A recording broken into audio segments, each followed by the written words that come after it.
옛 시조 중에 양사원의 시가 있습니다. 태산이 높다 하되 하늘 아래 뇌이로다.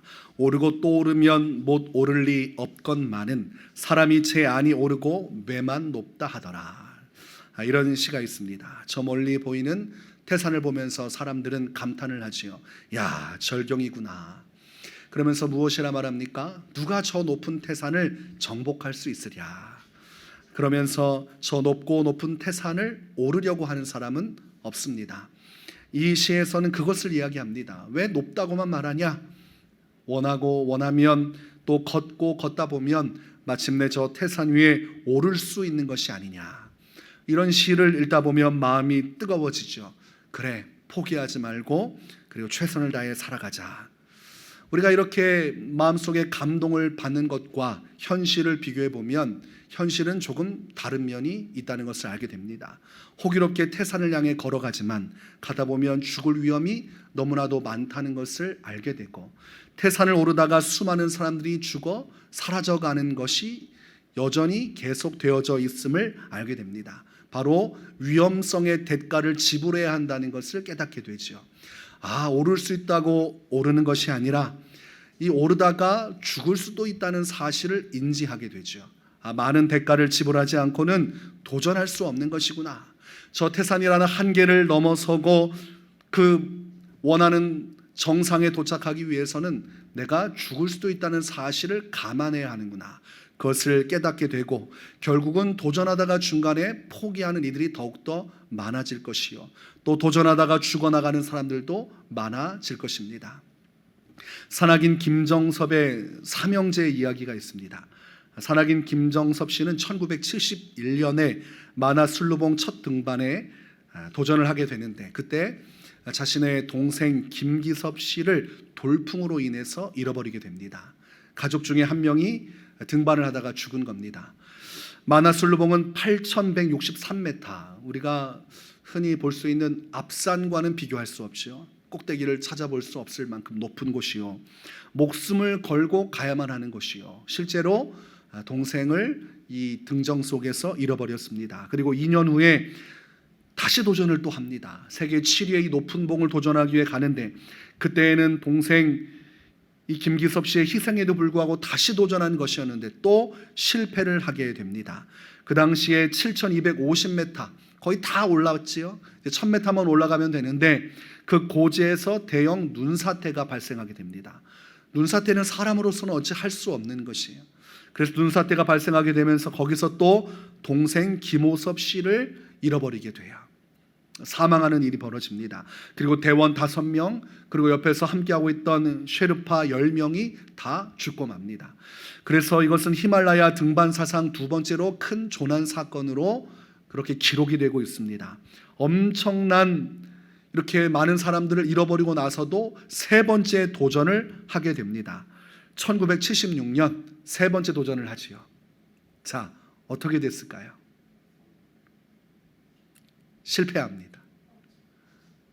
동생 둘을 잃고 마지막 자신의 목숨을 걸고 등정에 올랐지만 결과적으로는 실패하고 나중에 이분이 모든 것을 포기하게 됩니다. 더 이상은 못합니다. 너무 많은 대가를 지불했고 너무 많은 것들을 잃어버렸습니다. 그리고 다시 도전한다고 해도 자신이 도전할 자신이 없어졌습니다.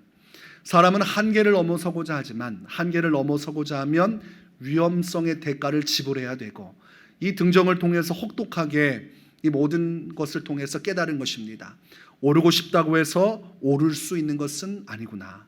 또 오를 수 있다고 해도 그것이 안전을 보장해 주는 것은 아니구나. 죽을 목숨을 가지고 도전해야 되고 그리고 그 모든 것을 감당해야 결국은 오를 텐데 나 같은 사람은 평생에도 못 오를 수 있는 곳이 있구나. 이것을 깨닫게 된 것입니다.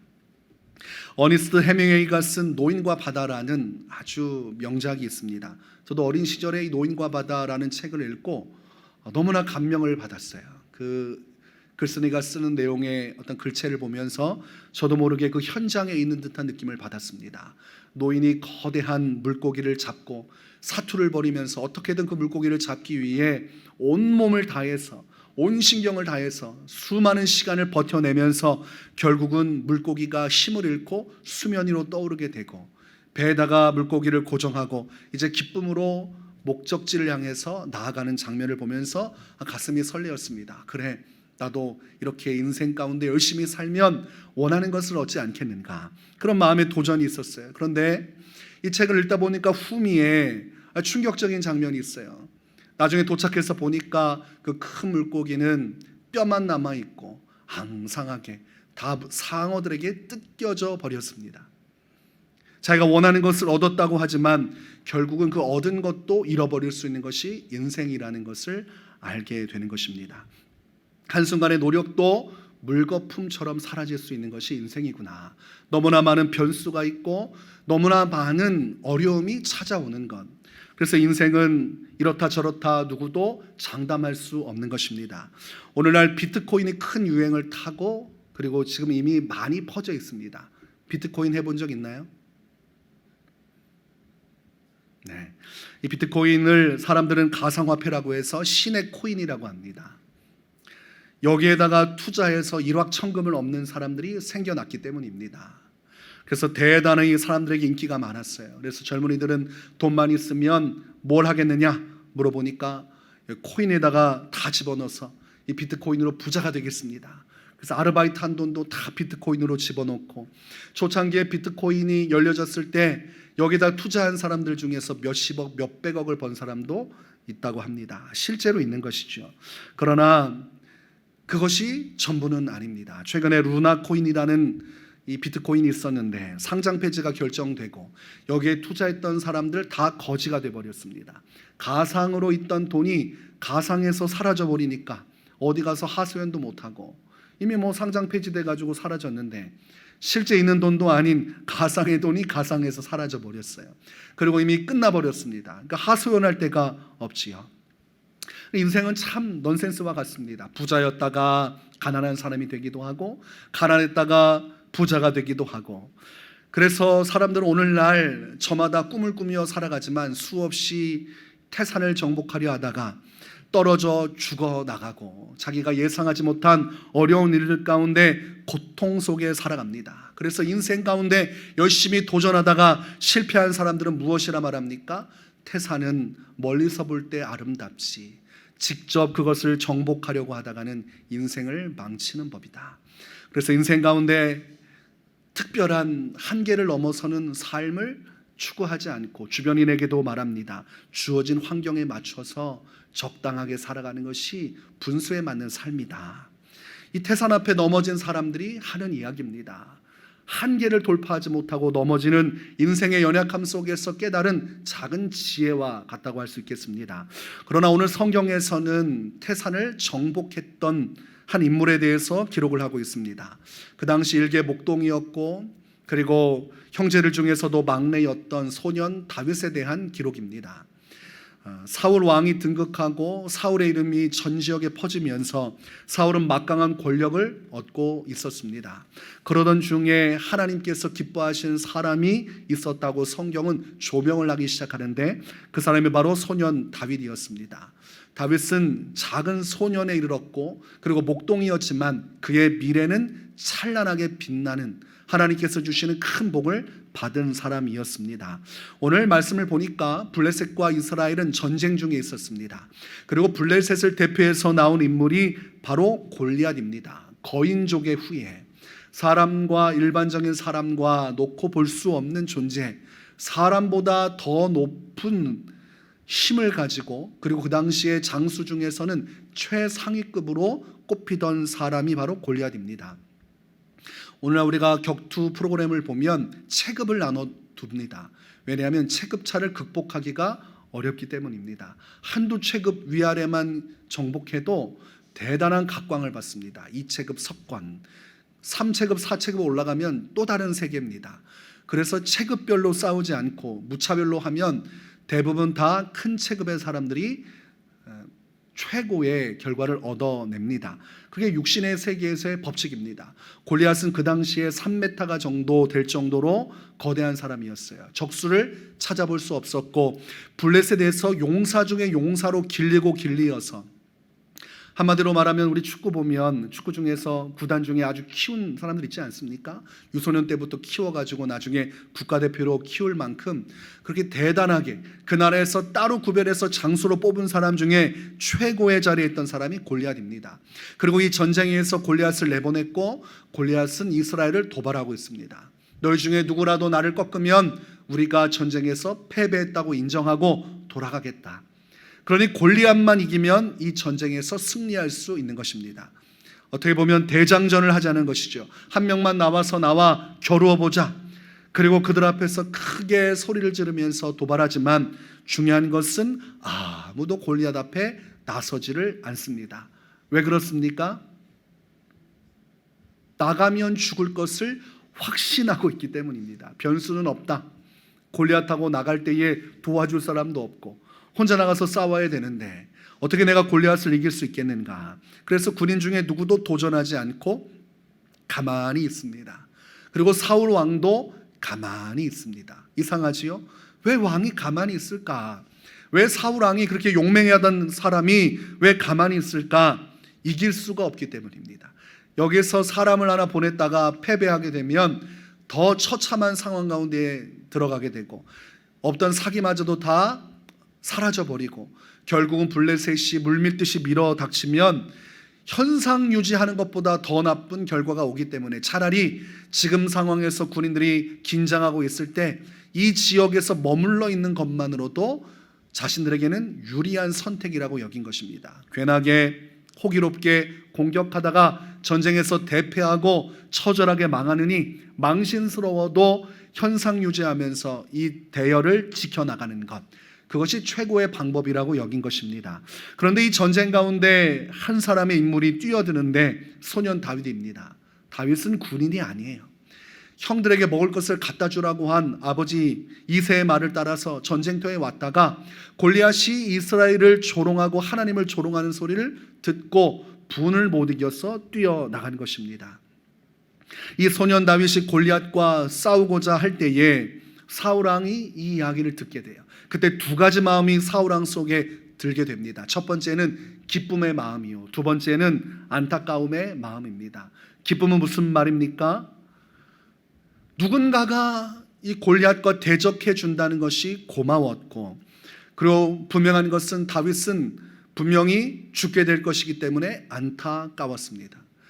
지금 사울 왕이 왜 뻔하게 죽을 것을 알면서 다윗을 전쟁터로 보낼까? 여러분 말씀 볼 때마다 이해를 못했지요?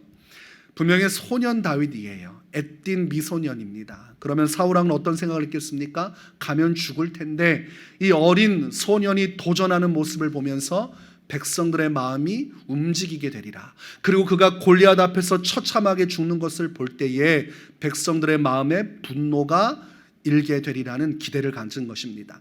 전쟁에서 다윗이 이길 것을 기대한 것이 아니라 처절하게 죽어서 이것이 도리어 이 분위기를 반전할 수 있는, 이스라엘을 각성시킬 수 있는 계기가 될 것이라고 본 것입니다. 그러니 마음속에는 기쁘지만 그 죽음을 알기에 안타까움을 갖고 있었습니다. 그리고 다윗이 이제 사울 왕이 준 갑옷을 입을 수가 없으니까 자신의 평상복을 입고 물매를 들고 전쟁터로 나갈 때 그것을 이스라엘 군인들이 보고 있었어요. 그때의 백성들 가운데도 동일한 마음이 있지요.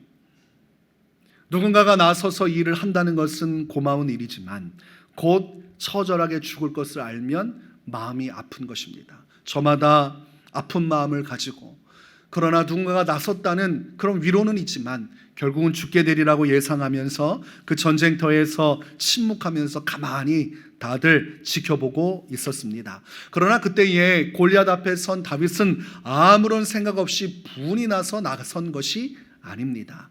다윗은 어렸지만 그 안에는 믿음이 있었습니다. 그것은 하나님에 대한 믿음이었어요. 지금까지 하나님께서 자신을 지켜주신 것, 지금까지 어떠한 맹수 앞에서도 보호해 주신 것, 그러니 맹수 가운데서도 나를 지켜주셨다면 저 골리앗 앞에서도 나를 지켜주시지 않겠는가, 이런 믿음이 다윗에게 있었기 때문에 다윗은 골리앗을 보고 도전한 것이 아니라 하나님을 보고 도전한 것입니다. 다윗이 그냥 골리앗만 봤으면 도저히 발이 떨어지지 않았을 것입니다. 그러나 고개를 들려 하늘을 바라보며 하늘에 계신 하나님 아버지, 그분이 어떠한 분인지를 묵상하고 그분이 나의 인생 가운데 행하신 그 놀라운 일들을 생각하고, 그렇기 때문에 지금까지 도와주셨다면 앞으로도 도와주실 것을 믿는 믿음으로 이 전쟁터 가운데 나간 것입니다. 그곳에 있던 어느 누구보다도 더 큰 믿음을 가지고 아주 작았고 아무런 전쟁 경험도 없고 미숙한 소년이었지만 오직 전능하신 하나님만을 의지하며 전쟁터로 나갔습니다. 그 내용이 본문 오늘 45절과 47절에 기록되어 있습니다. 다윗이 어떤 믿음을 가지고 이 전쟁터에 나갔으며 지금 골리앗과 대적하고 있는지 그의 신앙을 보여주는 말씀입니다. 다윗이 블레셋 사람에게 이르되 너는 칼과 창과 단창으로 내게 나아오거니와 나는 만군의 여호와의 이름 곧 내가 모욕하는 이스라엘 군대의 하나님의 이름으로 내게 나아가노라. 오늘 여호와께서 너를 내 손에 넘기시리니 내가 너를 쳐서 내 목을 베고 블레셋 군대의 시체를 오늘 공중의 새와 땅의 들짐승에게 주고 온 땅으로 이스라엘의 하나님이 계신 줄 알게 하겠고 또 여호와의 구원하심이 칼과 창에 있지 아니함을 이 무리에게 알게 하리라. 전쟁은 여호와께 속한 것인즉 그가 너희를 우리 손에 넘기시리라. 이렇게 말씀하고 있습니다. 골리앗, 너는 너의 덩치를 믿고 너의 힘을 가지고 너의 무기를 의지하면서 나를 죽이려 하겠지만 나는 너희가 가지고 있는 칼과 창 그런 것들을 의지하지 않고 오직 나의 하나님만을 의지하노라. 하나님께서 너를 내게 주셔서 오늘 죽게 하시고 내게 반드시 승리를 주실 것이니 전쟁은 하나님께 속해 있기 때문이라. 이렇게 말을 합니다. 네가 아무리 노력해도 하나님이 나의 편이 되어 주시면, 네가 전쟁의 용사라 수많은 적군을 베고 수많은 용사들을 죽였을지라도 하나님이 나와 함께 계시면 너는 절대로 나를 이길 수가 없다. 이렇게 선언한 것입니다.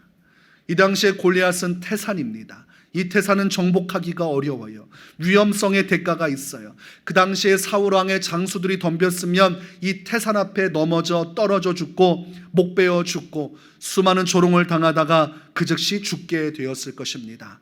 수많은 위험이 도사리고 있는 이 태산 앞에 다윗은 오르고자 나아가고 있고 그것은 순전히 하나님만을 의지하는 믿음으로 태산을 정복하기 위해 그 앞으로 향하고 있습니다. 정말 큰 자가 앞에서 부리부리한 눈빛으로 말도 못할 기운을 흘리면서 다윗을 노려보고 있는 아주 위태로운 상황에서도 다윗은 하나님의 이름을 선포했고 그때부터 여러분 무엇이 바뀌었습니까? 영적인 기류가 바뀌는 것이에요. 우리가 살아가는 세상은 육신의 삶이라 육신에 속한 일들이 일어나지만 또한 영적인 세계가 공존합니다. 우리가 이 땅에 육신을 가지고 살아가지만 귀신의 존재가 있고 마귀의 존재가 있고 영적인 세계가 펼쳐지고 하나님의 나라 하나님의 역사가 이루어지고 또 다른 면에서는 이 공중권세를 잡은 마귀의 역사도 존재하니 이 영적인 세계 속에서 우리는 육신의 삶도 더불어 살아가는 것입니다. 이때의 영적인 기류가 바뀌어요. 하나님께서 이 전쟁 가운데 나아가기로 결정을 합니다. 성경을 보면 모든 전쟁에 하나님이 참여하시는 것이 아닙니다. 이스라엘이 범죄했을 때 하나님께서는 그 전쟁 가운데 참여하지 않으셔서 대패를 한 경우가 있습니다. 그게 아이성의 전투입니다. 그리고 그들이 하나님을 의지하고 나아가고자 할 때 하나님께서 나는 가나안 전쟁에 참여하지 않겠다. 너희끼리 올라가라. 이렇게 말씀하신 적이 있어요. 그러니 모든 전쟁이 하나님께서 함께 하시는 전쟁이 되지는 않습니다. 하나님께서 함께 하시는 전쟁이 있는데 오늘 다윗처럼 하나님의 이름으로 나아가는 전쟁, 하나님의 영광을 위해 모든 것을 걸고 오직 주를 위해 목숨을 버리며 나아가는 전쟁, 하나님의 언약을 성취하기에 나가는 전쟁에는 하나님도 함께 참여를 하십니다. 그러니 이 전쟁은 다윗이 선포한 말로써 이 모든 것이 바뀌기 시작했어요. 처음에는 골리앗과 다윗의 전쟁이었지만 다윗이 하나님의 이름을 선포하면서 이 전쟁은 하나님의 전쟁으로 바뀌었고 그래서 하나님은 그 전쟁 가운데 나타나서 다윗을 지켜주시고 다윗을 도와주실 수밖에 없는 상황이 된 것입니다. 그런 다윗은 지혜로운 사람입니다. 자신의 힘과 능력으로 태산을 정복하고자 했다면 그 앞에 굴복하고 말았을 것입니다. 어떤 방식으로든 다윗은 골리앗을 이길 수가 수가 없습니다. 그러나 하나님께서 이 전쟁에 참여하시면서 이 전쟁은 다윗의 100% 승리를 향해서 나아가게 됩니다. 그리고 예상한 것처럼, 우리가 이 말씀을 통해 깨달은 것처럼 이 전쟁은 너무나도 쉽게 끝이 납니다. 성경 말씀을 보니까 골리앗을 향해서 다윗이 뛰어가기 시작하고 자신이 가지고 있는 물매를 돌리면서 그곳에 돌을 걸고 힘차게 던진 그 돌이 그대로 골리앗의 이마를 뚫고 이마에 박혔다고 되어 있습니다. 총알처럼 그것이 날아가 골리앗을 정확하게 공격을 하니까 앗소리도 못 내고 그대로 절명하고 죽고 맙니다. 그리고 다윗은 그곳으로 달려가서 골리앗의 머리를 베고 그의 머리를 들고 손에 바짝 들고 치켜 올리니까 그때부터 이스라엘 백성들이 용기를 얻기 시작했어요. 하나님께서 함께 계시면 저 작은 소년이라도 골리앗을 이길 수 있구나. 그러면 우리가 이렇게 대군이 모여 있는데 이곳에 하나님이 함께 하신다면 얼마나 더 큰 승리가 있겠는가. 그리고 다 같이 물밀듯이 일어나서 함성을 지르면서 블레셋 진영을 향해 달려갔고 그리고 그날 그 전쟁에서 대승리를 거두게 되었습니다. 한마디로 어린 소년이 태산을 정복했고 아무런 위험도 당하지 않고 아무런 죽음도 당하지 않고 상처도 입지 않고 원하는 바를 이룰 수 있었습니다. 그것이 무엇으로 인한 것인가? 성경은 하나님으로 인한 것이다. 이렇게 말씀을 하고 있는 것입니다. 여러분, 믿음은 이처럼 현실 가운데 역사하는 힘이 있습니다. 믿음이 아무런 힘이 없었다면 다윗은 죽었을 것입니다. 믿음은 우리가 살아가는 세상의 모든 것을 변화시키고 새롭게 할 힘이 있기 때문에 오늘 우리가 다윗과 같은 믿음을 가지고 살아간다면 다윗에게 임하셨던 주님의 은혜가 우리에게도 임하는 것입니다. 우리 인생 가운데 태산과 같은 문제가 있습니다. 아무리 봐도 이 문제를 해결하려고 하면 많은 위험을 감수해야만 하는 것들, 내가 위험을 감수한다고 해도 또한 해결할 수 없는 문제들이 너무나 많습니다. 과학으로도 의학으로도 풀 수 없는 문제가 닥칠 때 사람들은 절망하게 되고 아무것도 할 수 없이 그저 현실 가운데서 좌절하게 되지만 오늘 우리가 가지고 있어야 할 것은 바로 이 다윗이 가지고 있었던 믿음이요, 다윗이 선포했던 그의 외침을 가지고 있어야만 하는 것입니다. 제가 위례세움교회 부임하기 전에 마음속에 가지고 있었던 말씀의 내용이 오늘 본문의 내용입니다. 이 말씀이 제 안에 있었어요.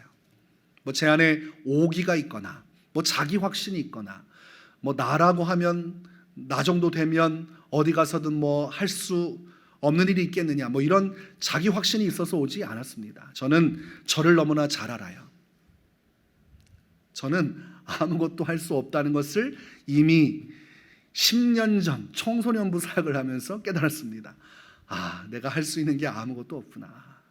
내가 사람들에게 말씀을 전하지만 사람을 변화시킬 힘이 내게 없구나. 내가 사람들에게 애를 쓰고 수고하고 노력하지만 그들의 신앙을 자라게 할 수 없구나.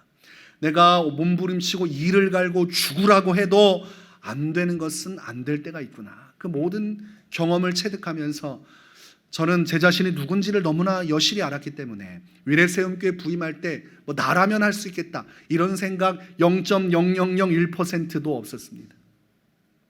어떤 믿음이 있었어요? 하나님이 함께 하시면 할 수 있겠구나. 이 믿음 하나 가지고 있었습니다. 다윗이 가지고 있는 것 물매 하나밖에 없지 않습니까? 물매 가지고 골리앗을 어떻게 이깁니까? 갑옷도 입지 않고 칼도 없고 창도 없고 그냥 맨몸으로 뛰어가서 돌 던지는데 그 돌 한 30개 가지고 다닙니까? 몇 개 가지고 있다가 그 돌 떨어지면 어떡할 거예요? 골리앗이 그 돌 던졌는데 피해버리면 그 다음은 어떡할 거예요? 가서 사죄하고 엎드릴 겁니까? 몇 개 되지 않은 물매 가지고 던지고 안 되면 죽는 겁니다. 그러나 하나님을 믿었기 때문에 나간 것이죠. 제 마음에도 그런 믿음이 있었어요. 하나님께서 함께 하시면 능히 주신 사명 감당할 수 있을 것입니다. 그래서 제게 중요한 것은 이 사역지가 얼마나 어려운 사역지인가가 중요한 것이 아니었어요. 하나님께서 나와 함께 계시는가? 하나님께서 이 길 가운데 가기를 원하시는가? 이 두 가지 질문에 대한 확신만 있으면 가는 것이지 교회의 상황은 그리 중요한 것이 아니었습니다. 나중에 보니까 부목사님들은 철저하게 아마 여기를 살핀 걸로 알고 있어요. 주변 지형도 살피고 주변에 어떤 교회가 있는지, 이 건물 안에 교회가 몇 개 있는지, 교회 부채는 어떻게 되는지 나중에 저한테 가기로 결정하고 났는데 뭐 교회 부채가 얼마 있다는 둥 이런 얘기를 하는 거예요. 전 나중에 빚이 있었어? 저는 그걸 신경 쓰지 않았기 때문입니다. 하나님께서 함께 계시면 어떤 상황이든 되리라. 어차피 이 문제는 사람이 이성과 상식으로 할 수 없고 믿음으로 결정해야 될 문제라고 생각했기 때문에 뭐 아무런 준비나 뭐 아무런 뭐 기본 뭐 데이터를 뽑고 주변에 스타벅스 하나 들어오기 위해서 사람들이 몇 명이나 되는지, 유동인구는 어떻게 되는지, 과연 그 지역에 스타벅스가 들어오면 성공할 수 있는지를 판단해서 세우지 않습니까? 근데 제가 그렇게 생각했으면 위례세움교회 왔겠습니까? 안 왔겠습니까? 안 왔지요. 1000번을 죽어도 여기 안 왔지요.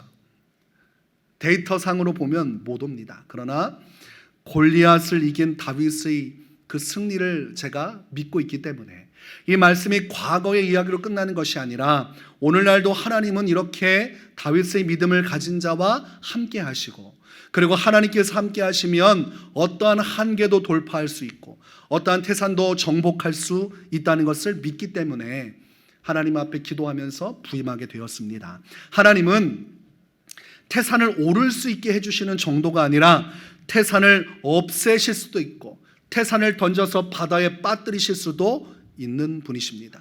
하나님은 우리 차원에 묶어둘 수 있는 분이 아닙니다. 사람의 상식과 한계를 넘어서는 것이에요. 오늘 골리앗을 이긴 것도 대단해 보이지만 하나님은 골리앗 1000명이 다윗을 진치고 공격한다 할지라도 다윗에게 승리를 주실 수 있는 분이십니다. 그래서 다윗이 무엇이라 말합니까? 1000만인이 나를 둘러 애워쌀지라도 나는 두려워하지 않겠나이다. 이것이 다윗이 가지고 있는 고백이었어요. 그리고 그 믿음을 가지고 나아갔더니 골리앗을 이기고, 그리고 사울왕의 모든 공격을 견뎌내고, 그리고 마침내 이스라엘의 왕으로 등극하게 되고 주변 모든 나라를 정복하며 하나님의 이름을 영화롭게 하고 아들 솔로몬 때의 성전 건축을 위하여 자신이 가진 모든 권세를 통해 하나님의 성전을 위해 예비했던 인물, 그리고 마지막까지 주님을 경외하다가 주님 품 안에서 이 세상의 삶을 마감하고 영원한 천국으로 입성한 인물이 다윗입니다. 오늘날 사람들은 저마다 이름을 다윗으로 짓습니다. 웬만하면 다 다윗이라고 이름 지어요. 제가 예전에 교회학교 선생님을 한 적이 있는데 그때 기억나는 학생이 다윗이라는 이름을 쓰고 있었어요. 이름은 다윗이었는데 하는 행동은 골리앗이었습니다. 제가 앞에서 율동을 하면서 우유 마셔요 춤을 추고 있으면 여러분 앞에 앉아있다시피 딱 앉고 두 발을 저기 앞에 그 단상 쪽에다가 놓고 팔짱을 끼고 저를 보고 있는 거예요. 초등학교 2학년짜리가. 그래서 뭐라고 하냐면 전에 예배인도 하던 선생님이 좋았는데 이러고 앞에 있는 거예요. 팔짱 끼면서. 이름이 다윗이었습니다. 오늘날 이름만 다윗이지 하는 행동은 다윗이 아닌 사람들이 너무나 많아요.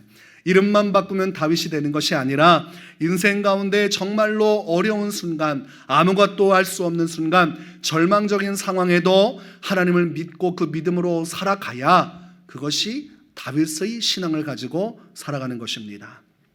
우리 얼마나 호기롭습니까?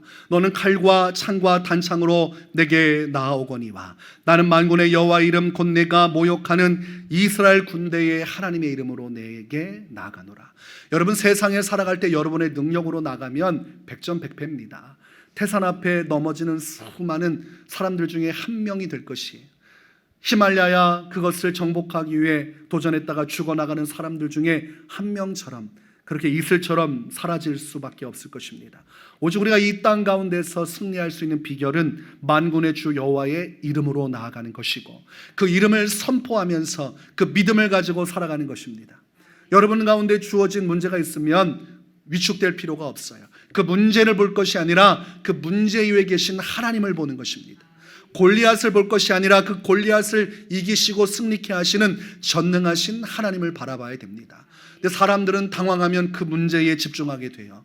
생각하고 또 생각하고 생각해서 내가 이 문제를 해결할 수 있는가? 그리고 환경적으로 이것이 잘 풀릴 수 있는가? 여러 가지 것들을 데이터를 내지만 그것은 곧 죽는 길입니다. 태산 앞에 눌려 죽는 길이에요. 그때는 빨리 나와야 됩니다. 믿음으로 하나님 앞에서 그 문제가 아닌 하나님을 바라보고 하나님께서 나와 함께 계심을 믿고 하나님의 이름으로 선포하며 나가면 그 문제는 골리앗처럼 결국은 정복될 것입니다. 시편 121편 1절과 2절에 내가 산을 향하여 눈을 들리라 나의 도움이 어디서 올까? 나의 도움은 천지를 지으신 여호와에게서로다. 여러분이 바라봐야 될 것은 하나님, 여러분을 도우실 수 있는 분은 하나님.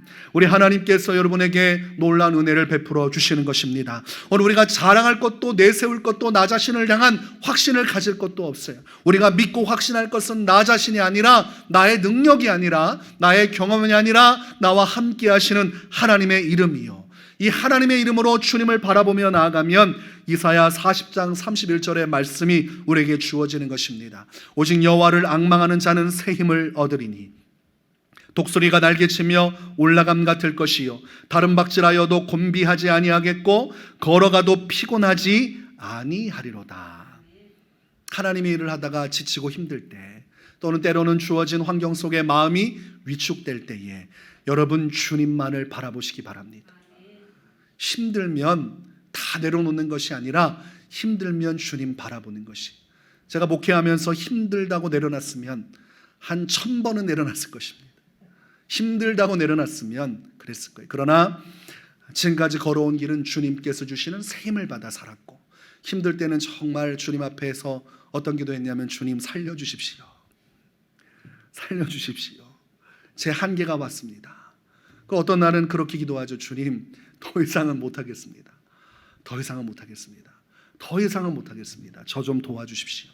그렇게 주님 바라보면서 주님을 의지하면 정말 내가 아무것도 할 수 없는 그 연약함 속에 주님이 주시는 새 힘이 공급이 되는 것입니다. 여러분 피곤하시죠? 아마 이제 이 자리에 계신 분 중에는 또 성령 집회 끝나고 다음날 어린이 체육대회 하고 끝나고 이후에 또 찬양팀 연습도 하고 그러고 나서 또 이것저것 하다가 늦게 가셨을 거예요. 또 어제는 최기호 집사님 오셔가지고 밤 10시 반쯤에 가신 것 같아요. 예. 전 쭉 이제 세대가 세대를 지나 여러분들이 사라져가는 것을 보면서 아침부터 쭉 사람들이 왔다 갔다 하는 걸 보고 마지막 최기호 집사님 보내드리고 나서 집으로 갔어요. 그러고 나서 제가 계속 기도하는 것은 주님 새 힘을 주십시오. 새 힘을 주십시오. 그러면 정말로 주님이 새 힘을 주십니다. 하나님께서 주시는 새 힘 받아서 하나님의 이름으로 나아가서 승리하는 것, 그것이 오늘날 다윗의 신앙이라고 할 수 있겠습니다.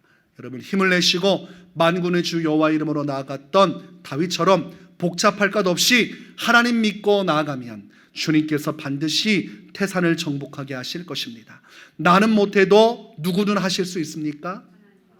그러면 충분한 것입니다. 그 믿음 가지고 승리하시기를 주의 이름으로 축원합니다.